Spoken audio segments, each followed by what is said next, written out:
All right, YouTube, I'm back and I'm taking out the HydroBoost. So I didn't want to show you guys my struggle, but the HydroBoost is held in with 4 of these. I've obviously lost one because I am a professional. I don't know if you guys can see this too well, but you gotta take, you know, this apart, take this off, pop the trunk, put the gloves back on.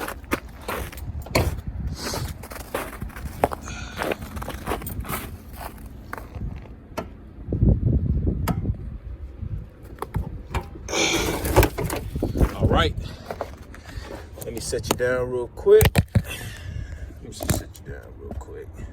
So,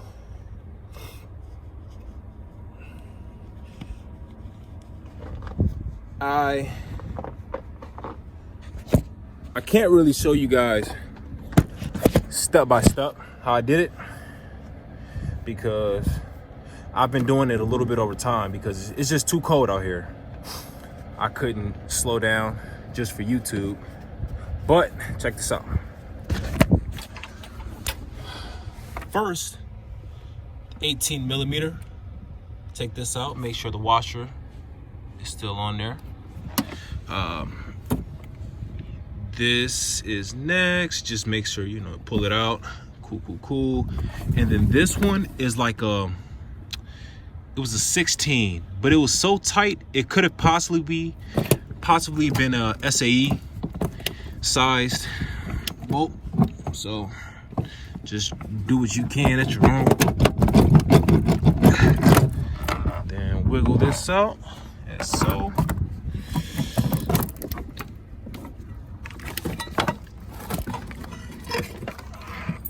All right.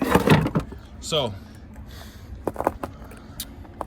me and my situation, I know it doesn't look like it now, but my HydroBoost was leaking a little bit from the back. But other than that, it really don't look too bad, you know? Yeah, it really don't look too bad. Oh, sorry about that. So, to keep this on a budget, I'm not gonna buy a new one. I'm not gonna buy a remanufactured one. I just went ahead and bought the rebuild kit, and we're gonna do that on a different day. Then after I put everything back together, maybe I can show you guys a little bit more details when I put it back together. But then next, we're going to rebuild the power steering pump.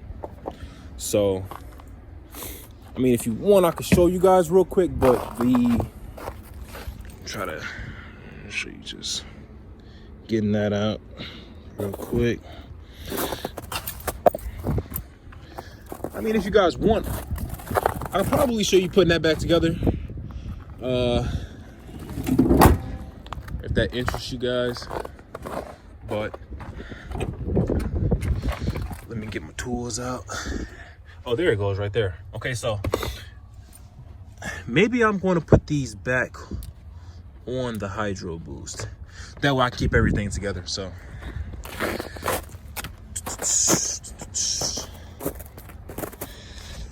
me go ahead and do that real quick.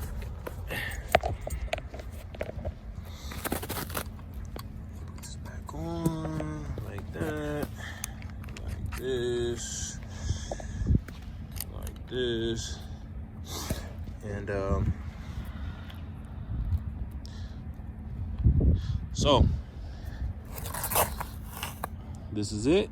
This is going to get rebuilt, and it doesn't look like it has any obvious damage though.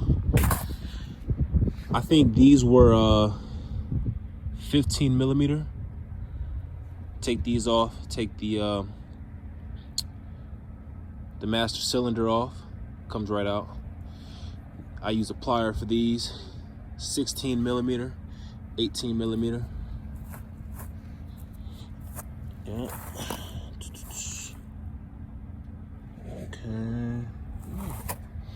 That's pretty much it though. So this was a quick little update of where I'm at with the rebuild. So I'll keep you guys updated. Peace.